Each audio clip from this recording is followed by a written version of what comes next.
over this a winter break, somebody gave my wife Kashin a amaryllis. It's like a bulb, and the the bulb was just round, and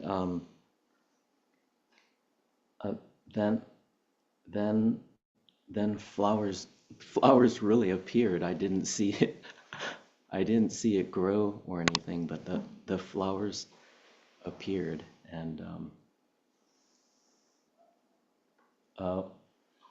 one flower disappeared, and then another one, and I didn't see it, and then it appeared.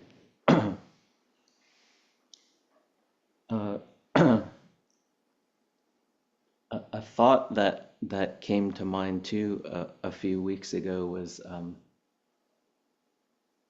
once we're born, then we're dying. Immediately dying, and it really struck me. I maybe knew it, of course, conceptually, but same as the flower.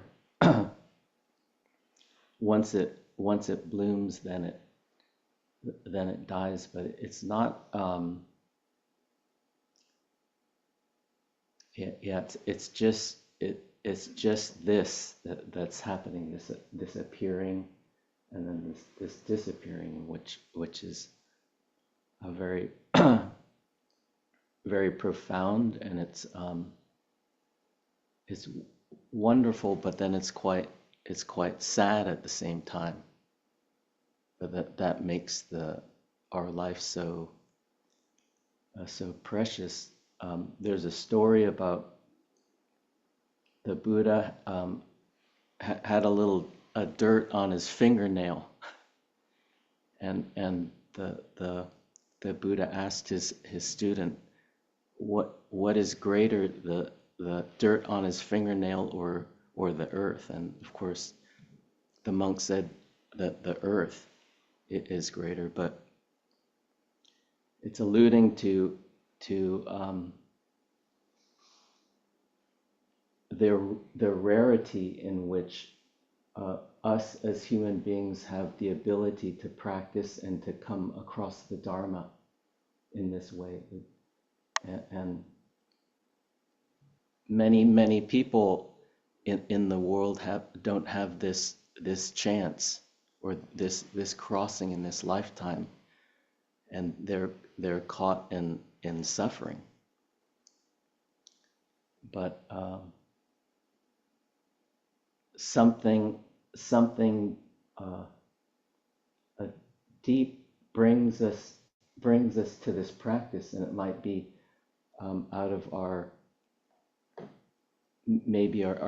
own desires, our greed, anger, and ignorance.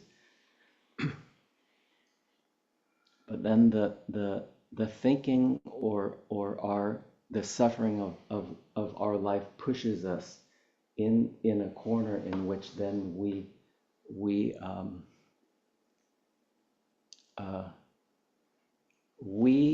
or the body of this knows an innate way that's beyond actually what we can conceive of. So then we say, I'm fed up with this this way of living. We have many thoughts that come through our head, but then this thought of practice or to wake up is it's a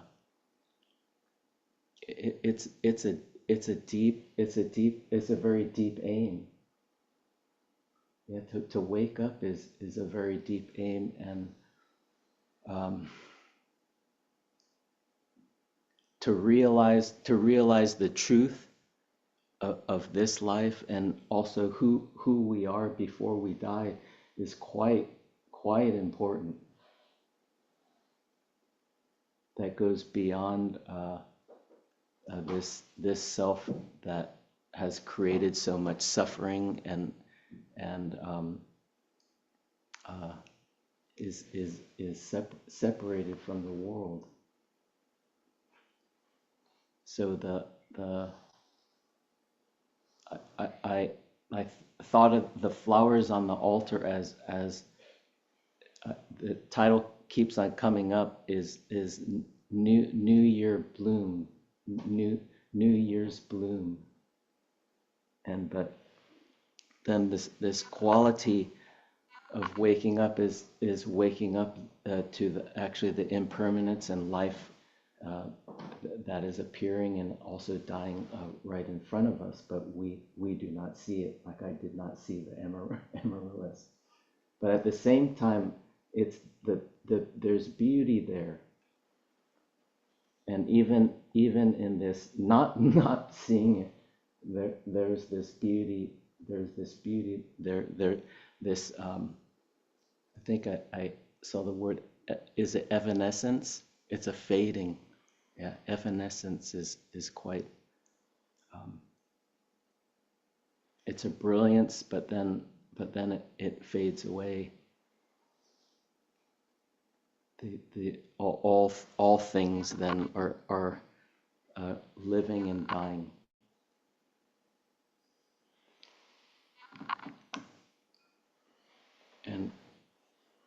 But we have this practice, though we have is actually our very life unfolding right before us. So of course the Zen is not some idea or something that we think about or that we study.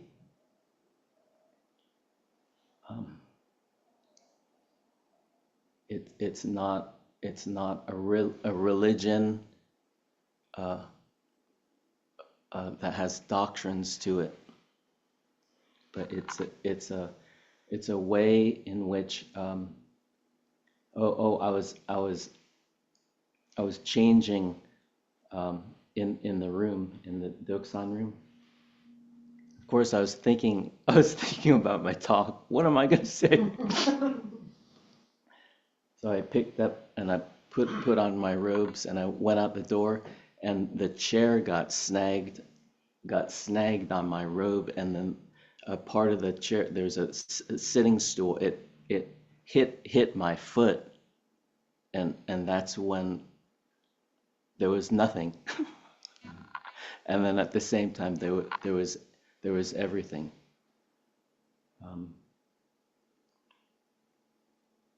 So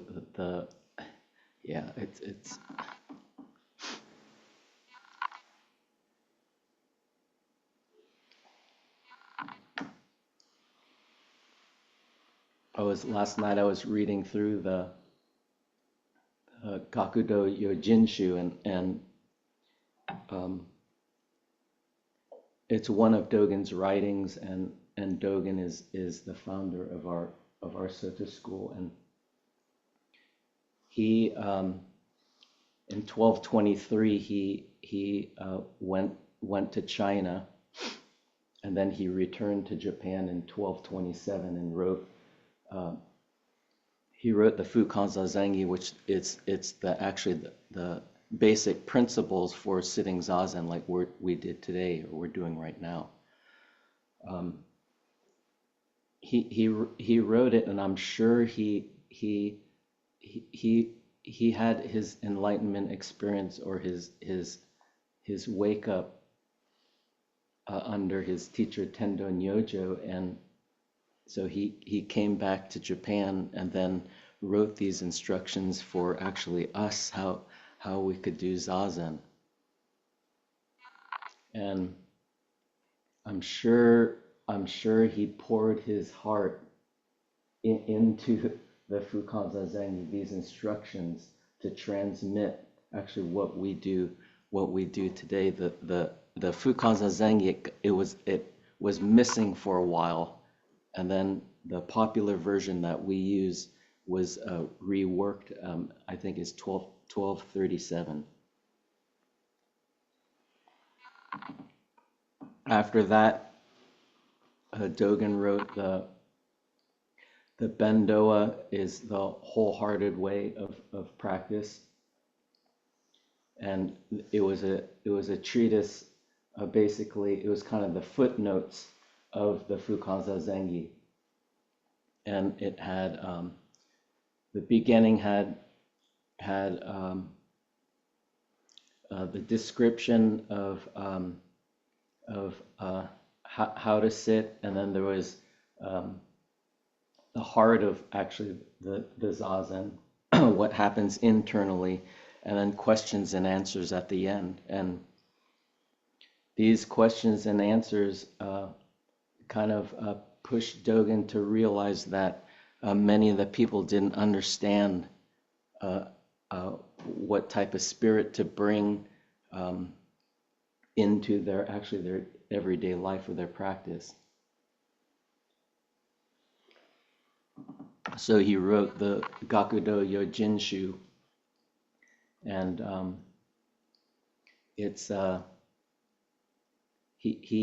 there's like 10 points that he presents, in which it's kind of a blueprint for enlightenment of how you apply you would say the spirit of zazen into actually your everyday life. I'll only cover just a couple highlights of that today, but one of them is the first one is actually to forget the self and to quietly practice and to raise or arouse enlightenment or raise the Buddhi mind.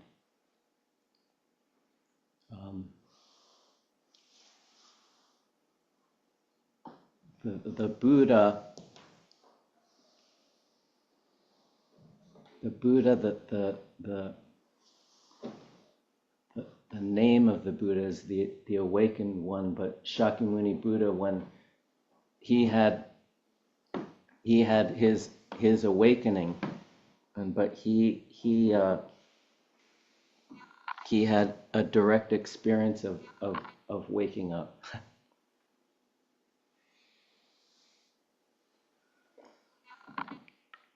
And again, he wasn't a person that read about the practice or thought of it, but he basically realized his life. And but this interesting that this the Dharma or the Buddha Dharma is going on constantly.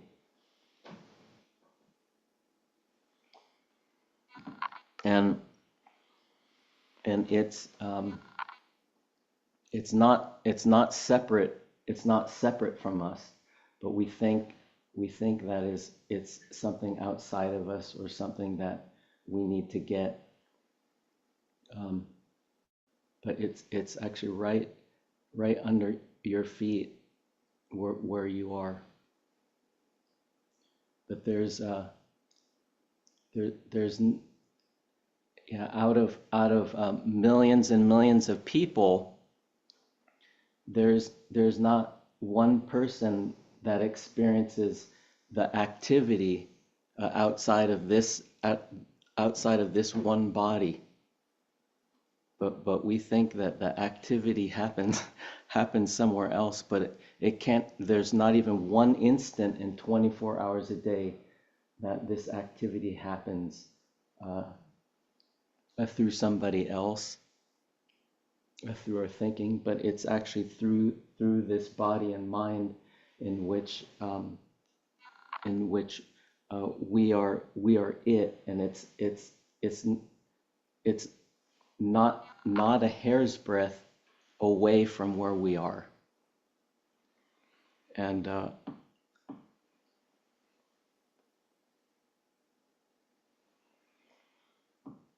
so this way of being and quieting oneself to understand actually where we are, and that's why we actually sit zazen. There was a story a long time ago when I first came to the Zen Center.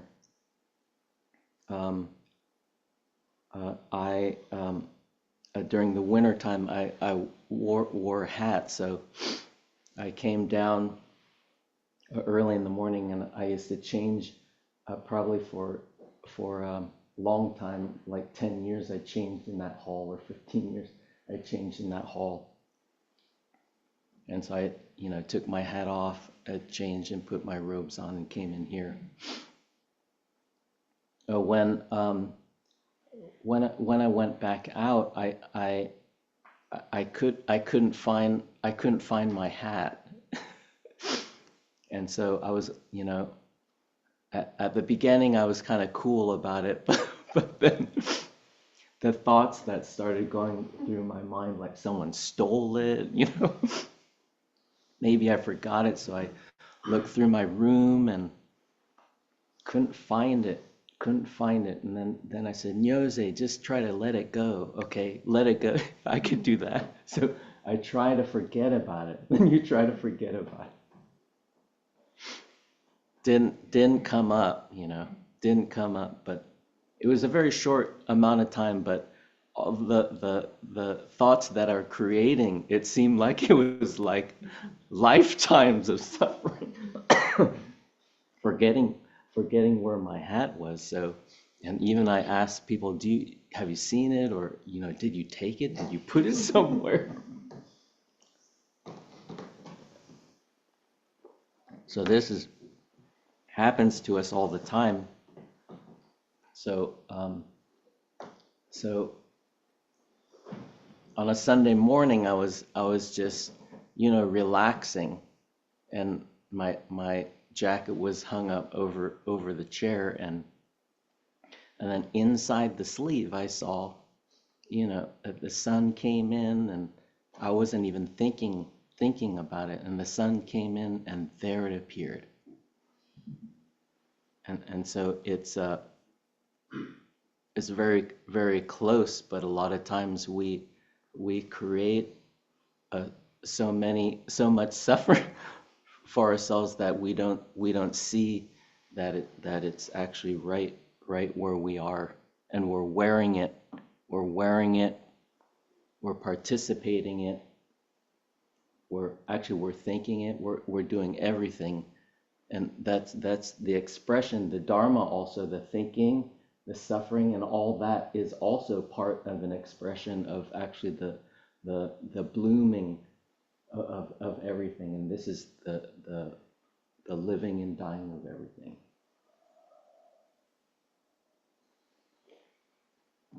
So the expression of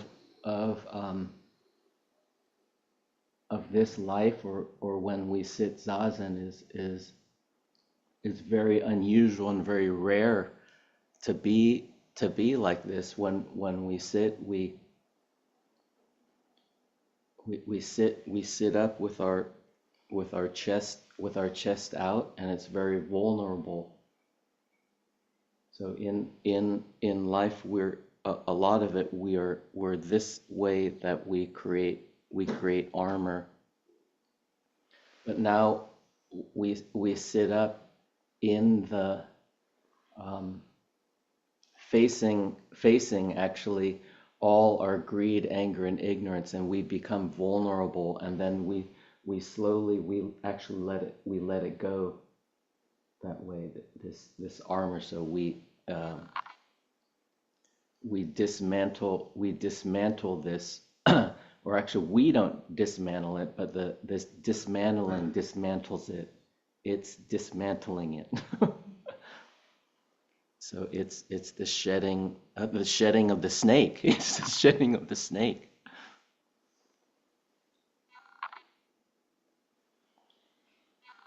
So the expression and the quality of just sitting is unusual, and it's very rare, like the dirt on the Buddha's fingernail. Mm. Yeah, to express yourself, but it's not yourself, but it's the self. It's the expression of the universe. Selfing expression of the self is different. So we're not mantling, but we're dismantling. Actually, not non-doing or not doing anything. So the expression of walking, of also of hearing, of feeling your body, maybe being uncomfortable is an expression. Thinking is an expression, but we let it go. It's just an expression. It's not our thoughts, but it's the doing then of the universe. When we step out of the way, then the way appears, the great way appears.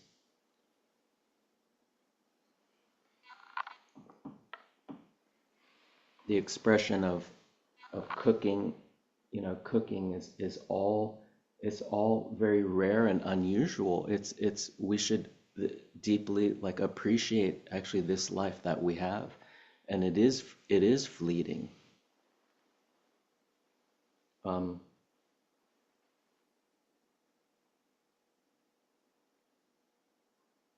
We had a member the other day that came to the Zen Center and was talking about how he felt so removed because he couldn't express himself to others in this way, and he was saying he felt like he was crazy. But this is a very true way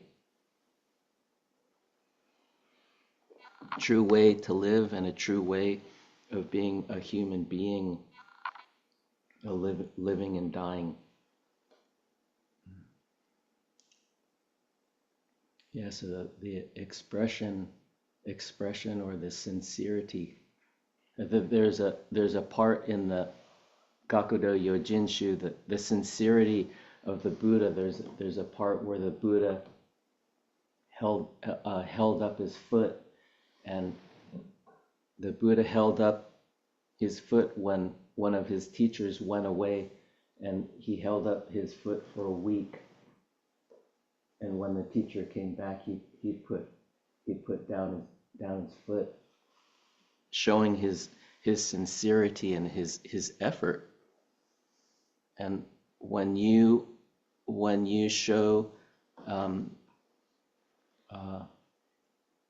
sincerity and effort with just through this body, the activity of just this body doing with sincerity and effort, then actually something happens that is just the expression of just this appearing and disappearing.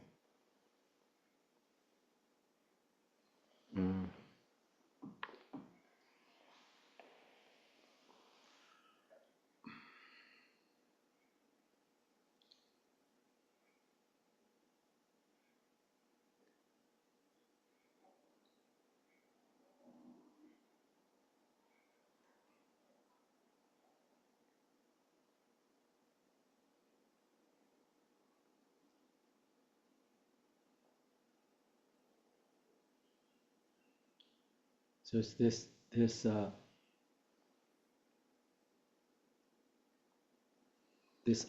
understanding, or it's a realization of the body and mind then comes through and imprints our flesh and bones through actually zazen.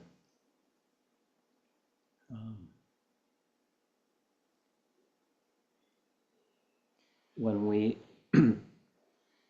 when we face the wall in zazen, we see it, and we experience the altar, or I experience myself. But when we sit, then although that the wall is there and I'm here, the sitting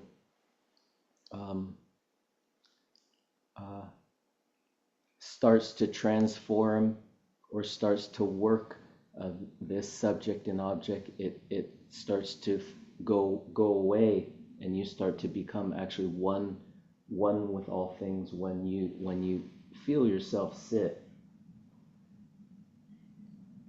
So anything on the outside that we look at, that we are impartially going beyond this concept of this I, or something outside of ourselves, and it's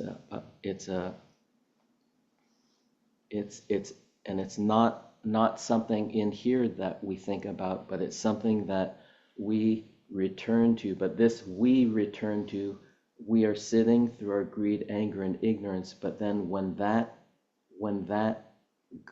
I don't say want to go away, but when it is no longer there, then it's actually the sitting, and it's the body of the blooming of everything. And so it's the body sitting is then the expression of all things. It's the expression of that post. Is the sitting is the expression of that post. It's wonderful to think like that this body is so big, and then it's so big that then our greed, anger, and ignorance turn so small that it's insignificant. And we feel this is a direct experience that we feel, and then this whole body, it becomes expressed. The teachings are so wonderful that way.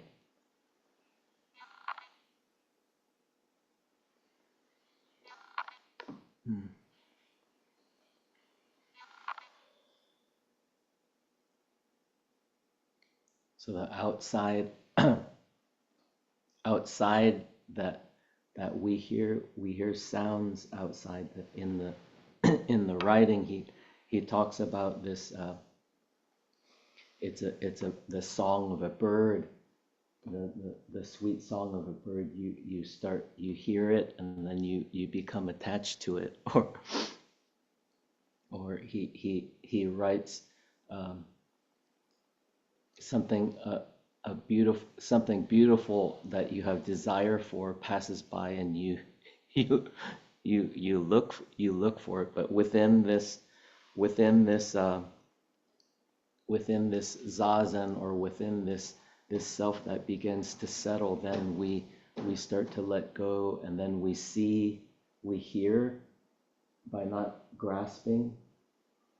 We see without grasping, smell, taste, and then touch without this grasping, and then this then becomes expression or interconnectedness then with everything. So outside we become merged then with the world around us. At the same time, then inside, when we sit zazen, then all these also thoughts appear. It's interesting. Then we create a duality within ourselves. I don't want to say psychologically, but in our thinking. Then we think of a good thought, then you say, oh, that's a good memory. You go, the good memory, or I don't like that memory, or I like that thought. So you start making suffering again within this self when you're on the cushion. And then we return and we let go and we stop. We stand up and we say, no good, not no good, not no good, but we stand up and let that, we let it go. We let that go. And then again, then this self that creates this thinking or this suffering or greed, anger, and ignorance, then we let it go. It's yeah.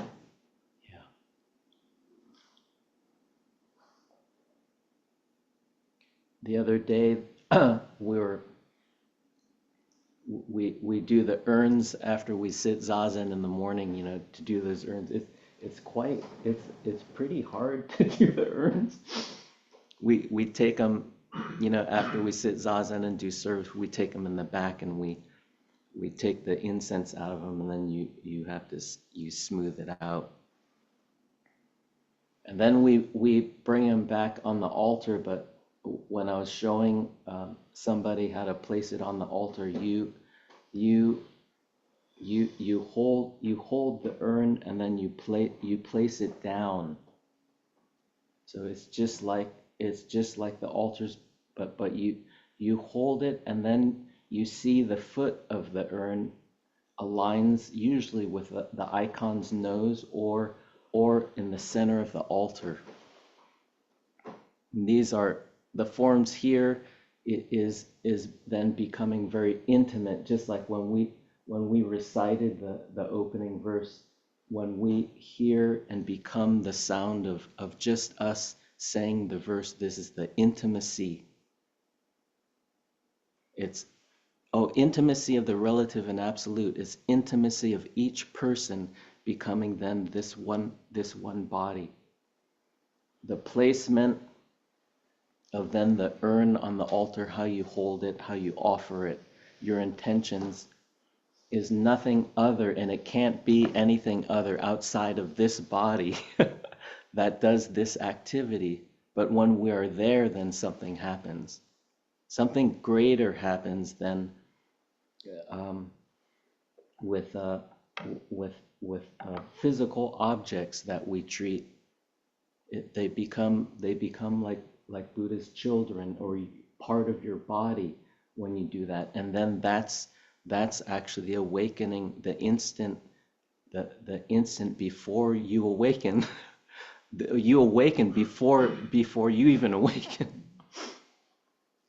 So these all the forms and all the things that you come in contact with, your toothbrush, your car, your steering wheel, your shoes, they're all then part of this arising and also this disappearing, this body that's working.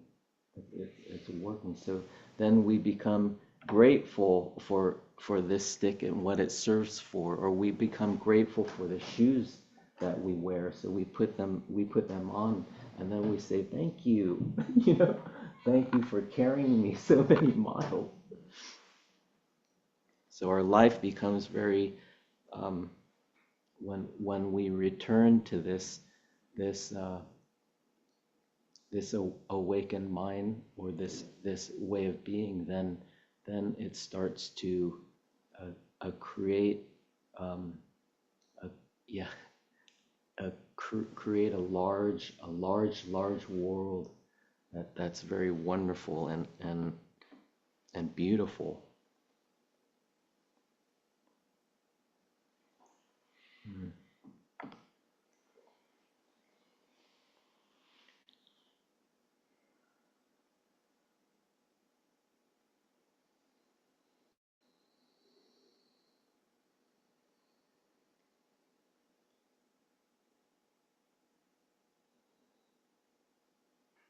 I think that's all I can say for today. Thank you.